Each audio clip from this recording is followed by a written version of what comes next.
And this miscellaneous application is withdrawn, the file be closed, and the cash bail be released to the depositor.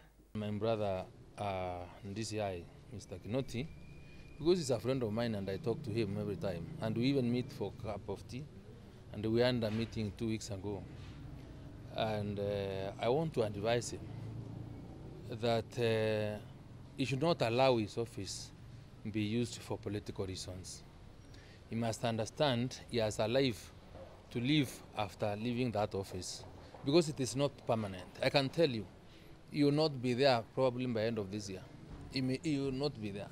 And so he needs to balance his work and the law, because he is not supposed to take any signs. I wouldn't mind if there were compelling reasons to have me arrested or put in, as long as it's through the normal judicial means. I will not have a problem, because I think I have the ability to defend myself for any utterance or whatever it is.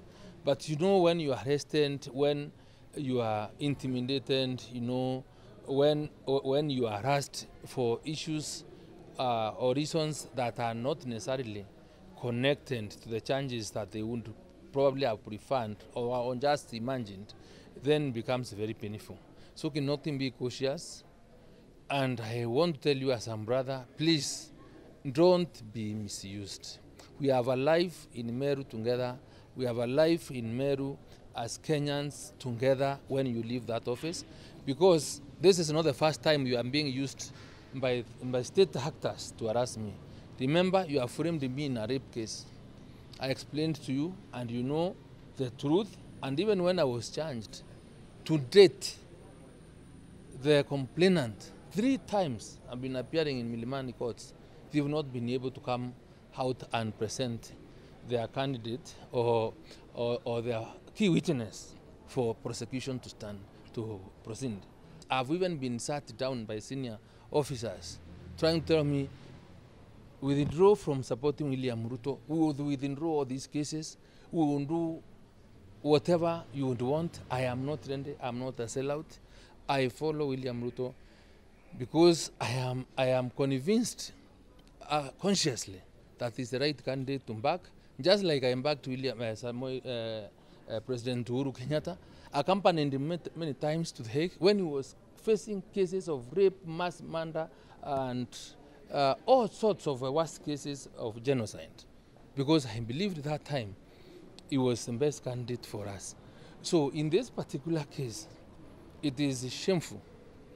It is shameful for you and demonstrates a clear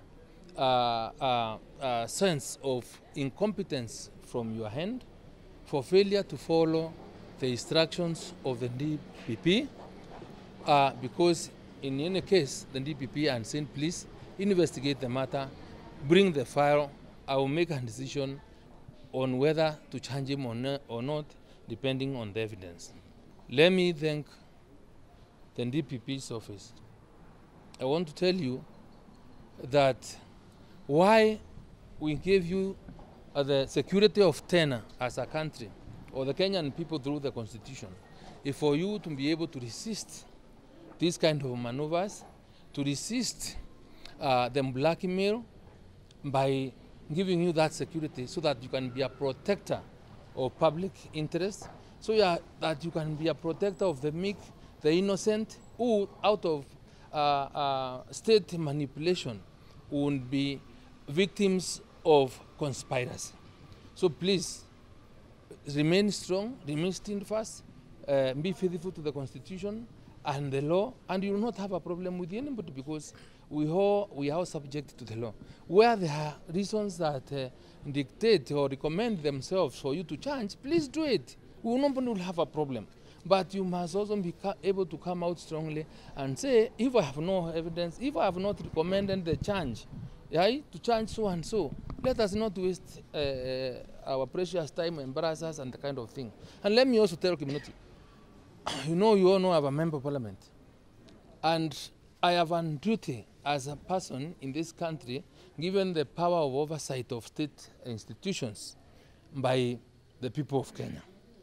I'm very concerned about the wanton misuse of public resources by the office of the DCI in arraigning people in court, wasting very precious judicial time on matters that really not necessarily have to find themselves where we are today.